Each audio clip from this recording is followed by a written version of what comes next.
Magic Detective, starring the world's greatest magician, Blackstone. He tells you the inside story of the Midway Robberies. And right after the story, Blackstone will explain tricks that you yourself can perform. Reveal the guarded secrets of the world's greatest living magician.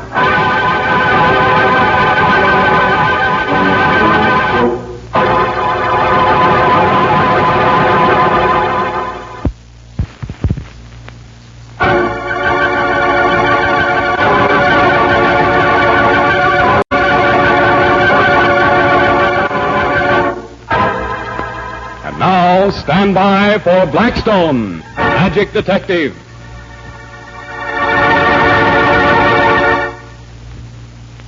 What under the sun is that thing over there in the corner, Rhoda? Don Hancock, you're speaking of the man I love. Looks like a cross between a mummy and a suit of armor. Oh, my feelings are hurt. I think he's beautiful. Yeah, maybe I would, too, if you'd get over your girlish raptures and tell me what it's supposed to be. That thing, as you call him, is Ajab Jr., a character very dear to my heart. Oh, stop it, Rhoda. What is it? Ajab Jr. is the man I love, and he's an automatic chess player. Ajab, the automatic chess player. I've heard of one of those, but I've never seen one. Does it work? Of course. Does that dummy really play chess? Oh, I'll thank you not to call the love of my life a dummy. Sometimes, Rhoda, I want to wring your neck. Oh, careful. Ajab Jr. wouldn't like that. He's very particular about who wrings my neck. Rhoda Brent, you... What's the matter, Don? Rhoda teasing you? Well, I was asking her about that figure over there, the automatic chess player, and she... Ajab Jr.? Yes, Ajab Jr. We're all very fond of him. Oh, good grief. You too? I'm sorry, Don. Ajab helped us solve a crime once, and we've got sort of attached to him. You'd be, too, if he'd done as much for you as he has for us. Maybe, but I still wouldn't think he was beautiful. Oh, it's an acquired taste, Don, like olives. Well, what's the story, Mr. Blackstone? Or is it one that is so full of magician's secrets that you can't tell it? Oh, I can tell this one all right. But first, come over here and meet Ajab Jr. Well, I still think Ajab Jr.'s mighty plain. What does he do, Blackstone? Can he really play chess? So the story goes. Now, see, I will slide back the door here in the pedestal. Ooh, look at all the machinery inside that guy. And then I'll slide the other door on this side. Wow, more machinery. Say, with all that stuff, he ought to be able to play a terrific game of chess. You'd think so. How does it work? What makes it play chess? That's part of the story. Tell him, Blackstone. Very well, I will. A friend of mine, Jed Tremor, ran the Midway at an amusement park not far from here. One night, Rhoda and I were driving out to see him. Is this trip business, Blackstone, or have you suddenly developed a yen to see an amusement park? Business, Rhoda, and pretty serious business. Well, what do you mean? You remember Jed Tremor? Uh-huh. Funny little man, very serious, rather fussy. Well, don't tell me a fuss budget like that has committed a crime, Blackstone. No, not Tremor. But crimes, robberies that is, are being committed on his Midway, and it's giving the place a bad name. People are staying away by the hundreds. Any idea who's committing these crimes? Well, everything points to a gypsy fortune teller he's got out there, a Madame LaBelle. Well, do you think she's the guilty one? She must be, and yet... And yet what? Every time a robbery's done, Madame LaBelle has a perfect alibi. It proves that she couldn't do the stealing. Golly, it sounds funny, Blackstone. It is funny. Well, here we are.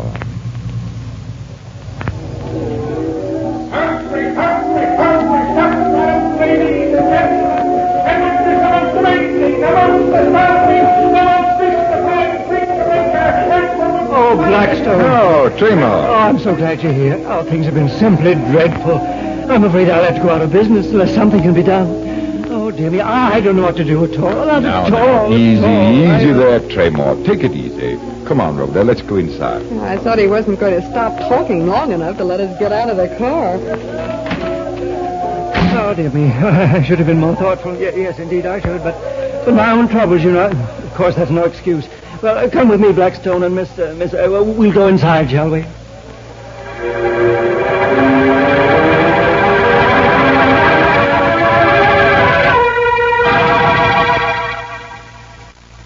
So, at last I have the honor to meet Madame LaBelle, the great fortune teller.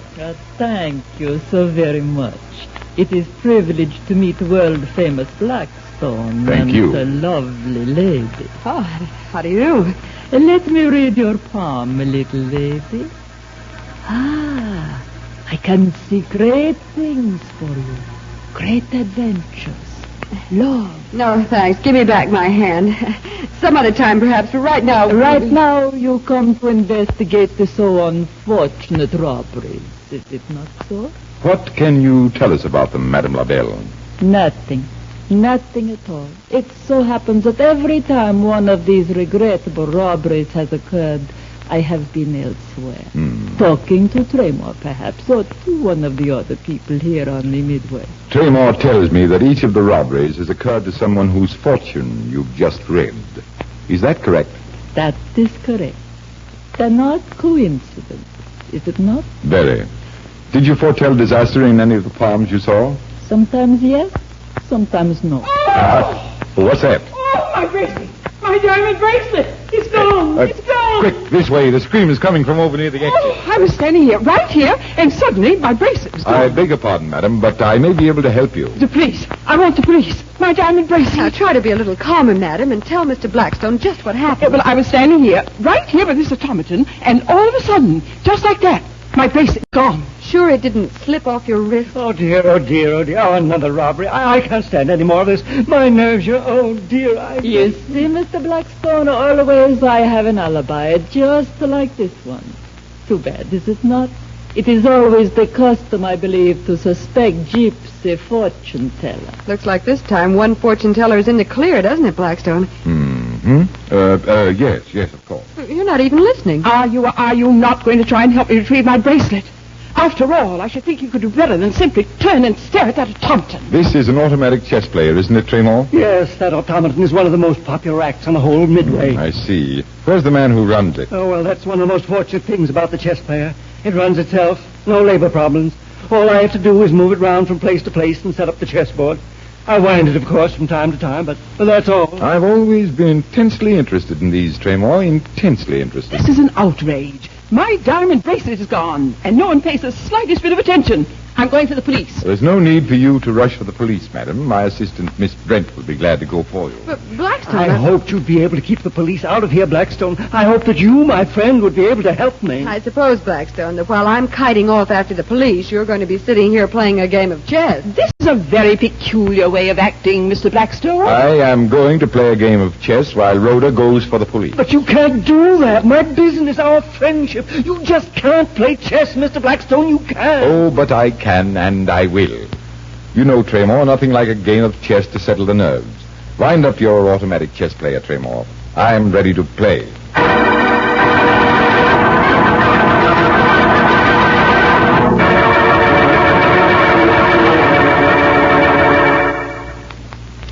Well, I don't get it, Mr. Blackstone. I know you wouldn't let your friend down like that, and yet... And yet you feel I did. Well, Tell him, Blackstone. We don't want his opinion of you to sink that low. I knew a great deal about automata, Don. A great deal. And one of the things I knew without a shadow of doubt is that there's no such thing as an automatic chess player. Yes, but Jab Jr., he's one. He is a mechanical figure, yes, but he cannot play chess. Chess is a very intricate and elaborate and thoughtful game, as we all know. No one has ever perfected a figure that could automatically respond to all the millions of possible moves in a chess game. But all that mechanism inside the figure. Phony. Those doors that I slid open are so constructed as to hide an open space where a man could hide. Could and does, Blackstone. That's right. Could and does. You see, Don, that's the secret of an automatic chess player. But the robberies, who committed them? The man inside the chess player. He was in league with Madame LaBelle, the gypsy fortune teller, and would steal the jewels from the rich women who came to consult her. Mm-hmm. And you played that game of chess to hold the man inside the automaton while Rhoda went for the police, is that it? That's it, exactly, Don. And so another trick was solved by magic.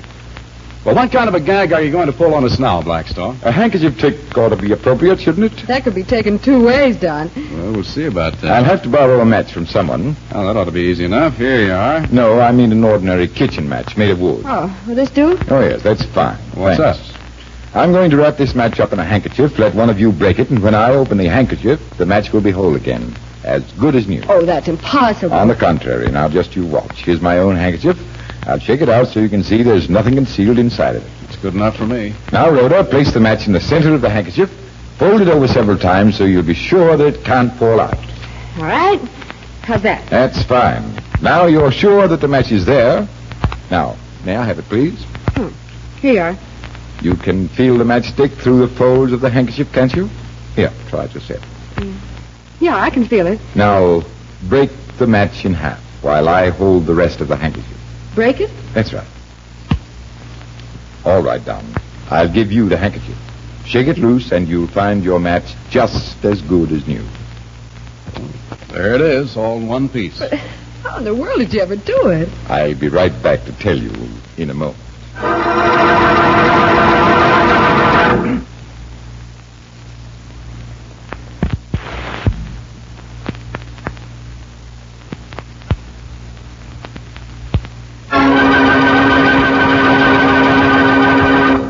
Well, Blackstone, we haven't guessed the secret of that one yet. Well, as usual, it's very simple once you know how. Oh, that's what you always say. It's all in the handkerchief. Really? Yes. Did you notice anything particular about this handkerchief? Oh, it has a lovely deep hem, I see. And what else did you notice? Look carefully. Well, there's some loose threads in the hem. That's right. In this trick, you fool your public by putting a dummy match in the hem before you start. Oh, I get it. And when I take the handkerchief in order to let you break the match in the center, I see to it that it's the one in the hem that you break by just manipulating the folds a bit. Then when the handkerchief is open, out drops the one I put in the center. That's pretty good. And the best part of it all is it works every time. Ladies and gentlemen, I hope you like that trick. And now, until next time, this is Blackstone saying good magic and goodbye.